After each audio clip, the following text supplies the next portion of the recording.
Assalamu alaikum and welcome to all today's discussion on cardiovascular system question solution class. This is the fifth class and today we'll discuss some of the questions and give the explanation also of their answers. So first question is today, which of the following biomarkers is a structural protein rather than a cardiac enzyme? আমরা তো সবাই জানি there are some enzymes that are released when there is myocardial infarction, so the cardiac muscle injury occurs. So there are some enzymes like HG or aspartate transaminase, GOT or creatine kinase or creatine kinase, MB, fragment, lactate dehydrogenase. These are all enzymes actually, and these are released when there is a cardiac myocytes or there is an injury or damaged. And troponin I actually, it is not an enzyme, it is a part of the structural protein actually, and it is released when there is a cardiac myocyte actually damaged. So troponin I is not actually a cardiac enzyme, rather, so it is a biomarkers, rather it is a structural protein. So we see here that is a cardiac muscle structure, this cardiac myofiber here, this is actin and tropomyosin. And within the tropomyosin, there is a troponin T, troponin I, and troponin C. There is troponin as some protein. The troponin complex is a component of the thin filaments. So the thin filament means actin or myosin. Actin is started muscle complex to actin. So these are the actually the part of the thin filaments. So these are the structural protein actually, and these are not the enzyme actually. So troponin T, troponin I, and troponin C, all the troponins are actually structural proteins. They are not enzymes. So the answer here will be the troponin I, and the other four answers given here: aspartate transaminase, creatine kinase MB, and lactate dehydrogenase. These all four are enzymes that are released from the cardiac muscles. And troponin I, though it is released and it is raised after myocardial infarction or myocardial injury, but it is a structural protein. So our next question is about a 67 years old man with a history of hypertension presents to the emergency department with a 24-hour history of dyspnea and palpitations. He also complains of mild chest discomfort. On examination, you note an irregular pulse. And this irregular pulse means this patient may have atrial fibrillation. And 115 beats per minute, blood pressure 95 over the 70 millimeter mercury. That is patient hemonically unstable, and a respiratory rate of 20 breaths per minute. He denies any regular medication and insists he has never experienced anything like this before. And ECG shows absent POF. That means this patient actually has the atrial fibrillation with QRS complex irregular interval. Confirms the diagnosis of the atrial fibrillation. Now, what is the most appropriate management? So this is the management of atrial fibrillation with patient is hemodynamically unstable or instable condition.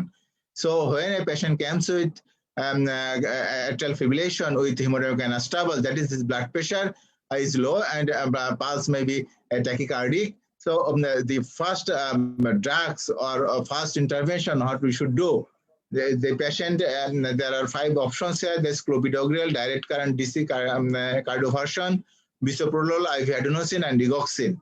When a patient comes with hemodynamic unstable with any types of actually arrhythmia like ventricular tachycardia, ventricular fibrillation, actually patient doesn't have any blood pressure, and atrial fibrillation also, even SVT, any type of arrhythmia, either in the form of atrial fibrillation or either form of the supraventricular tachycardia or ventricular tachycardia.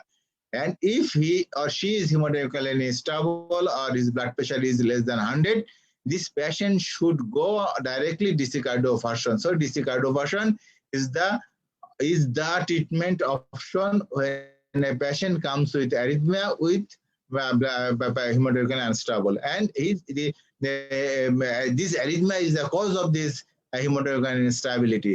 So in that case, DC cardioversion is actually the treatment.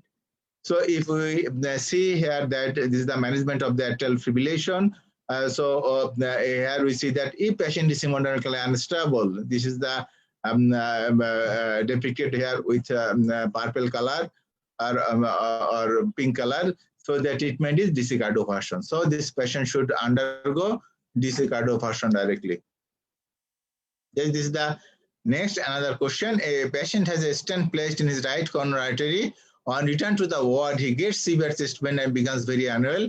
So this patient may have a primary PCI, and this patient undergo coronary PCI in the right coronary artery. But after reaching in the ward, he becomes very unwell, and she experienced the chest pain.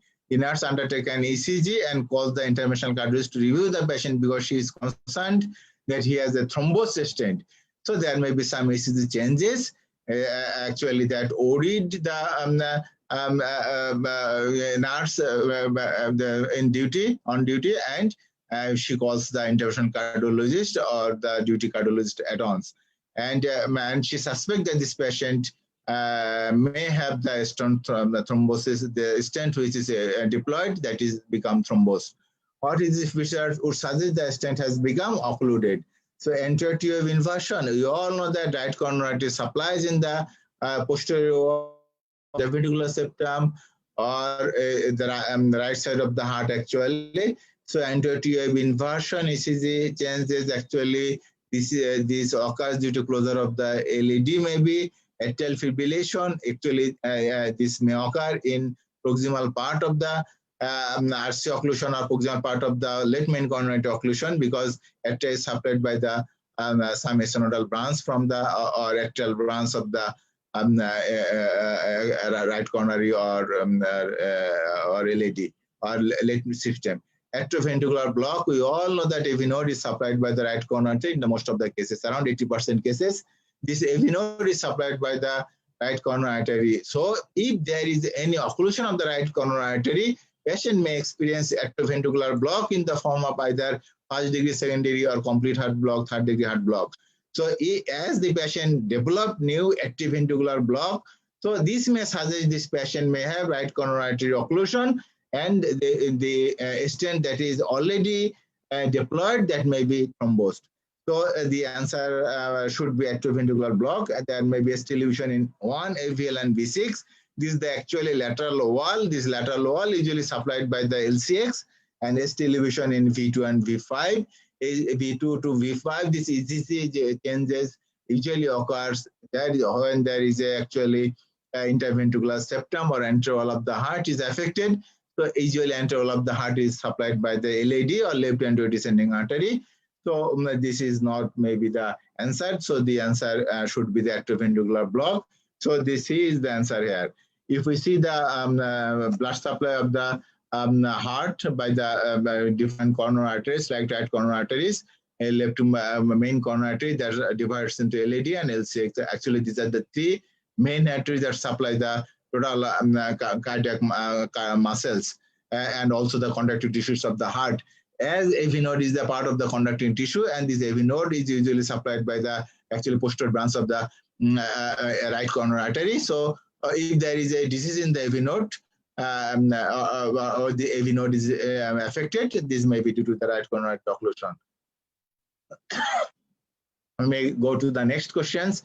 A 72-year-old woman has had indigestion for 4 days with vomiting and sweating. She presents to the emergency department where a delayed presentation inferior segment elevation microinfarction is diagnosed. So patient is a delayed presentation of the inferior MI.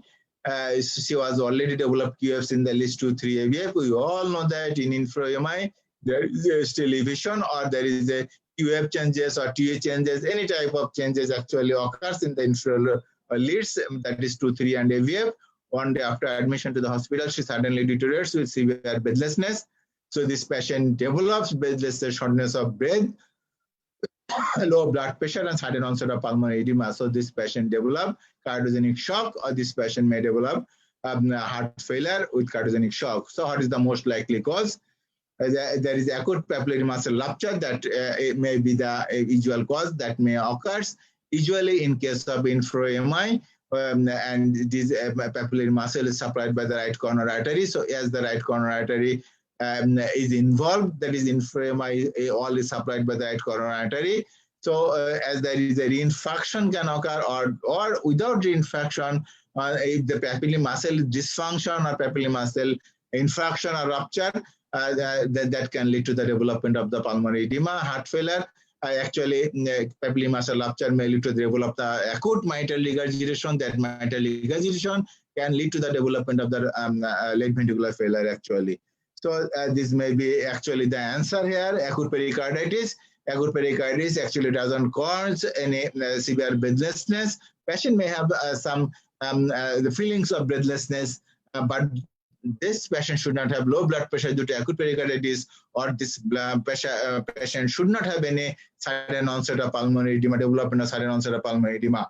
So acute pericarditis should not be the answer here. Atrial septal defect, no atrial septal is a congenital heart disease. Free wall rupture, if there is free wall rupture, so there should be pericardial cardiac tamponade, and this patient may have low blood pressure, severe breathlessness, and sudden onset of pulmonary edema. That everything can happen in free wall rupture, but in infra-MI, usually there is a papillary muscle dysfunction usually occurred, and free wall rupture occurs especially if there is a late main coronary artery involvement or there is an anterowall involvement.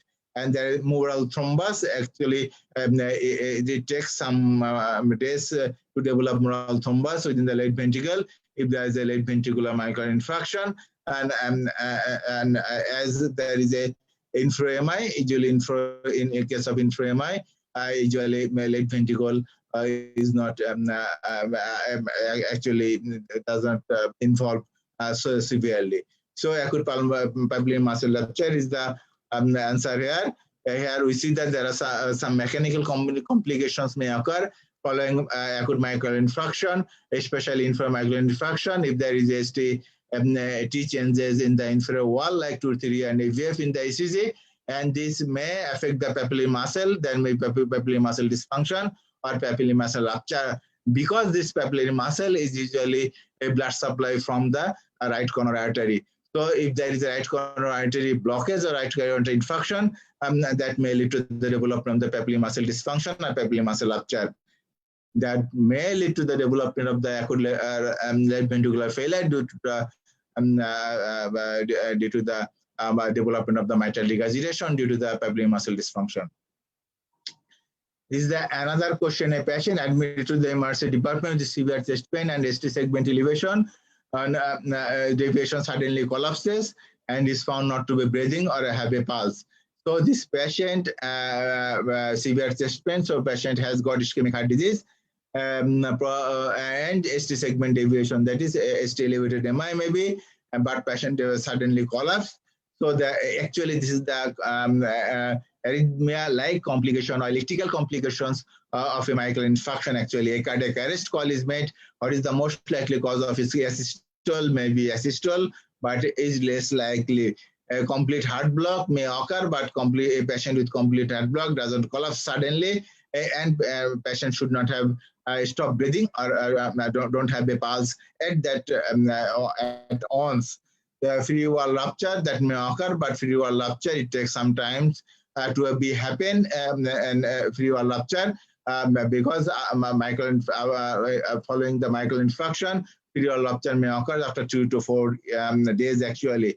This pulseless electrical activity that may occur, there may be pulseless electrical activity. It may occur following a myocardial infarction, but usually it occurs after the electrocution actually. And ventricular fibrillation, actually this is the ventricular fibrillation is the most common electrical complications, maybe ventricular tachycardia or ventricular fibrillation. If a patient with ventricular fibrillation following myocardial infarction, he or may have they become suddenly collapsed, and they don't have any breathing, and they don't have a pulse or blood pressure. So he has not palpable, non-palpable pulse, and blood pressure is not recordable, and breathing is ceased. So ventricular fibrillation is the answer, and ventricular fibrillation is actually the electrical complication following a myocardial infarction, especially a patient in acute cardiac condition or acute cardiac emergency or acute cardiac myocardial infarction. Actually, these are the complications at different times. During the course of myocardial infarction, actually, so ventricular type of arrhythmia in the form of ventricular fibrillation tachycardia that may occur at once within the 24 hours or even the 4 to 6 hours also. But becoming there is heart block or cardiogenic shock or stroke or ventricular septal rupture or pericarditis or LV3 wall rupture. That takes usually sometimes at least 3 to 4 to 7 days may be needed to develop these complications. So we should have clear conception that any type of complications may occur from the myocardial infarction, but each complication may occur at this point following the myocardial infarction. So we have to know that when actually there is complication, either mechanical complications or any arrhythmia-like complications, when it can occur. So we should have the clear conception. So in that cases, we can predict which type of complication can occur at this point of this patient suffering from ischemic heart disease or acute myocardial infarctions. So this is the another case. A 75-year-old man is incidentally found to have a pulsatile swelling in his abdomen on a routine health check. He sent for an abdominal ultrasound scan, which confirms the presence of an abdominal aortic aneurysm. So this patient has got aortic aneurysm, which risk factor is protective against the formation and expansion of the abdominal aortic aneurysm. So which risk factor is protective against? That is, which risk factor prevents the formation and as well as the expansion of the abdominal aortic aneurysm. Diabetes mellitus, family history of aneurysmal disease, hypercholesterolemia, hypertension, and smoking. And then we should see the next slide here. Here we see the metformin, hyperlipidemia is more than 70 years, insulin, beta blockers, chronic renal disease, ARB, BMI more than 30, cancer, peripheral arterial disease, has inheritance. Actually, this favors against the development and expansion of the actually the abdominal aortic aneurysm. But sulfonylurea, diameter more than 40 millimeters, statins, cerebral vascular disease, white race, hypertension, exercise, male gender, current smoker, AC inhibitor, they actually favor the development and formation of the abdominal aortic aneurysm. So answers given in the previous slide, we can see that these beta blockers and hyperlipidemia, this may be protective here. So in this answer, there is hypercholesterolemia, so hypercholesterolemia should be the answer here. Then other questions, as 66 or old man presents with the shortness of breath on exertion. On examination, his blood pressure is 128/76 millimeter mercury, pulse 78 per minute, and regular auscultation of his chest reveals an early diastolic murmur. Which one of the following conditions is most associated with this kind of murmur? So we have to know that what are the causes of an early diastolic murmur. If we know the cause of early diastolic murmur, then it will be very easy for us to find out the answer here. Which one of the following is most associated with this kind of murmur? So blood pressure is 120/76 millimeter mercury and pulse 78.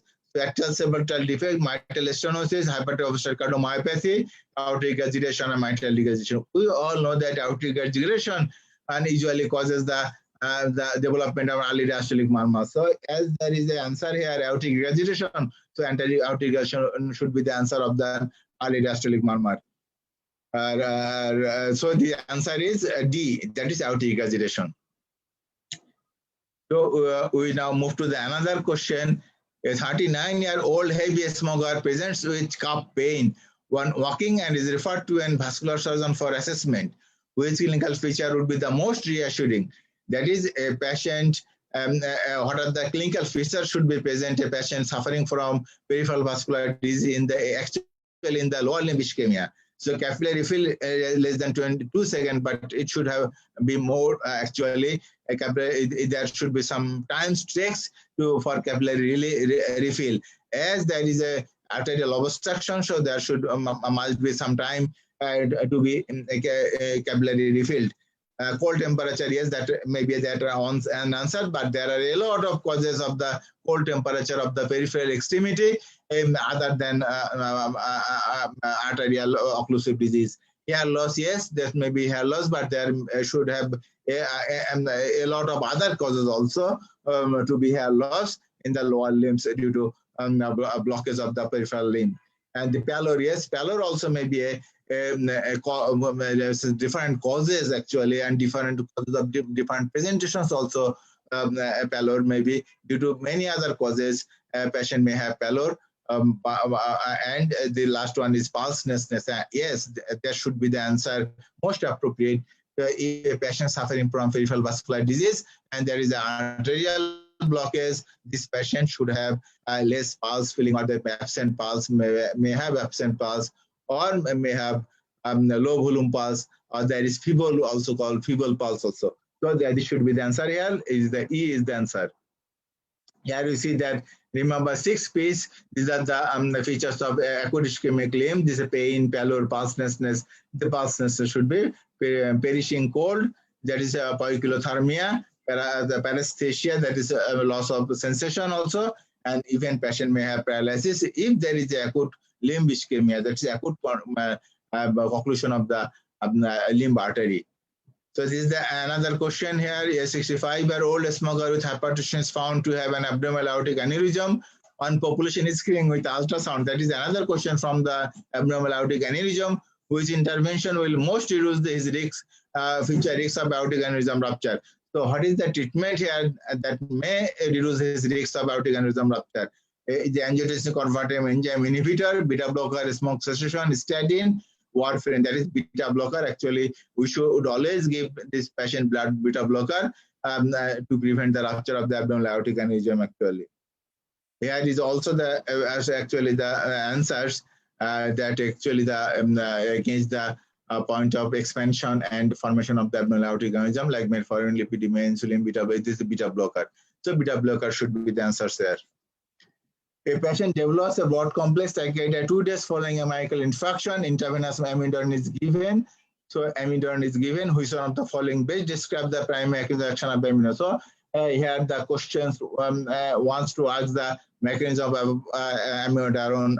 Mechanism of amiodarone. It is amiodarone is an antiarrhythmic drug. So how amiodarone acts? And the blockage voltage of the voltage gated potassium channels, short and skewed intervals, block voltage gated sodium channels, open sodium channels, and voltage gated calcium channels. So let us see what should be the answer.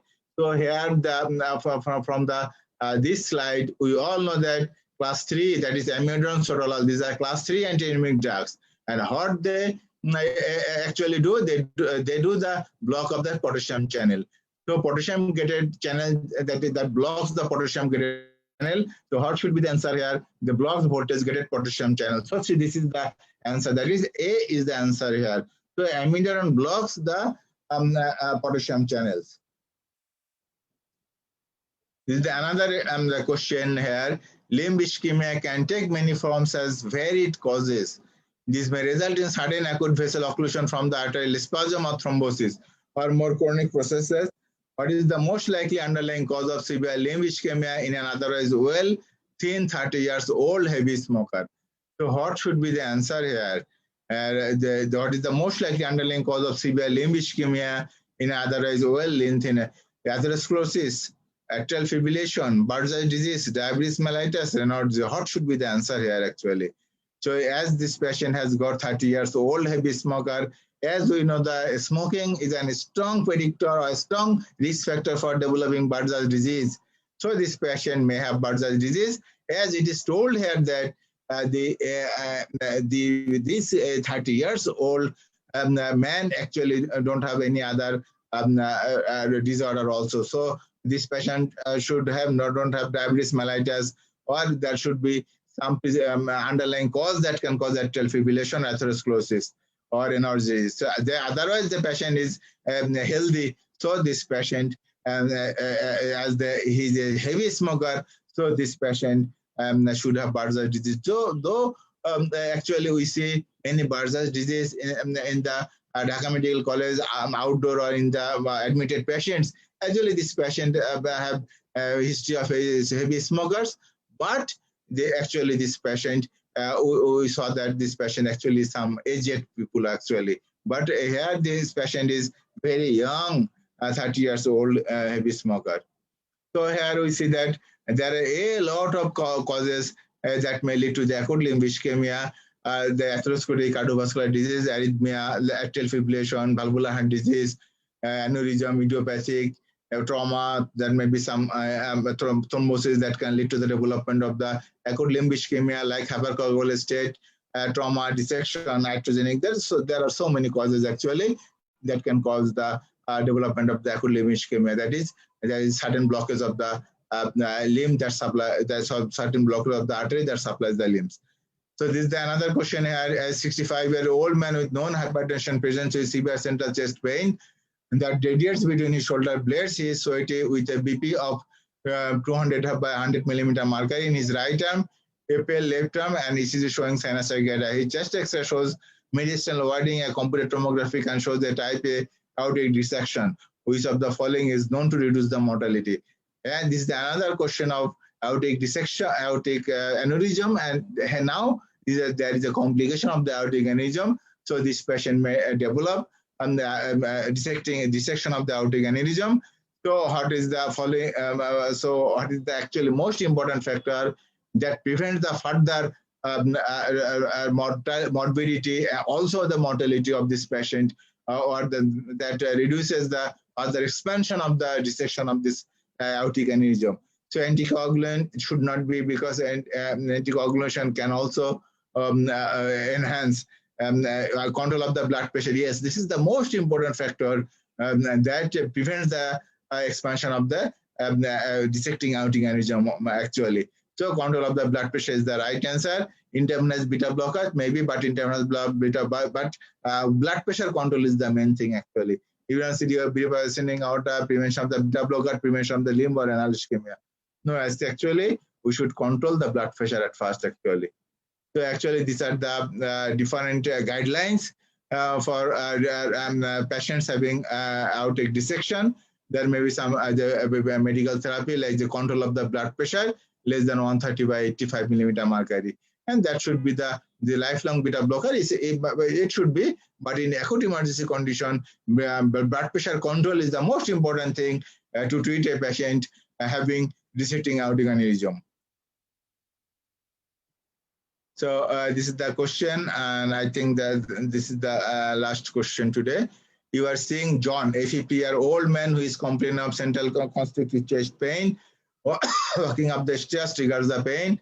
The pain goes away with resting. He experiences some shortness of breath, but denies any syncope or palpitation. He suffers from hypertension and diabetes. He takes verapamil for migraine prophylaxis. His other medication include GTN spray, aspirin, atorvastatin, amipril, and metformin. On examination, his rhythm seems to be irregular. There is no murmur or auscultation of the heart. There is no tenderness or chest wall palpitation. He is asking for a medication that would be helpful to prevent the chest pain from occurring. So what is the most appropriate treatment? That is, this patient is a ischemic heart disease patient, and this patient getting already verapamil for his migraine prophylaxis, and he is also getting GTN spray, aspirin, atorvastatin, amipril, and metformin. So what may be the other drugs that can reduce his chest discomfort or reduce the chest pain? Is the bisoprolol? Yes, this can reduce the chest pain, but patient is already getting a drug verapamil that can reduce his pulse and blood pressure. So if a patient has got already bradycardic, or patient has a low pulse or pulse number of pulse, that is his pulse number is low, in that cases the patient may develop more bradycardia actually. So if the patient is already bradycardic, the bisoprolol should not be given. In case of digoxin, digoxin can also cause bradycardia, but and also digoxin doesn't have any role in the ischemic heart disease actually. And metoprolol has a tremendous role for reducing chest pain as well as to reduce the pulse or heart rate. But if patient is already low heart rate due to the verapamil, so metoprolol should not be given. And nicorandil, yes, here nicorandil can reduce the chest pain, and that causes the muscle dilatation, and there are some other mechanism that can causes the reduced chest pain of this patient. And ibuprofen, this is an NSAID, non-steroidal anti-inflammatory drugs, as well as NSAID, usually used to reduce the skeletal pain actually. So number D, nicorandil, I think this is the most appropriate answer here to reduce the chest pain of a patient suffering from ischemic heart disease, and the patient is already getting verapamil, already getting aspirin, already getting atorvastatin, ramipril, metformin, and D10 spray also. So nicorandil may be option that can be added to reduce the chest pain.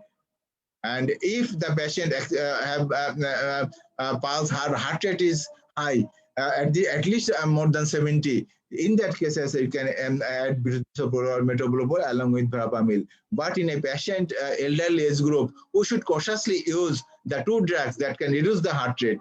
So in between above these 5 answer here given, nicorandil should be the most appropriate answer here. So today I think I can stop here, and we can hopefully we'll see in the next class. Good night. Thank you very much for patient sharing, and thank you very much with being with me. Thank you very much.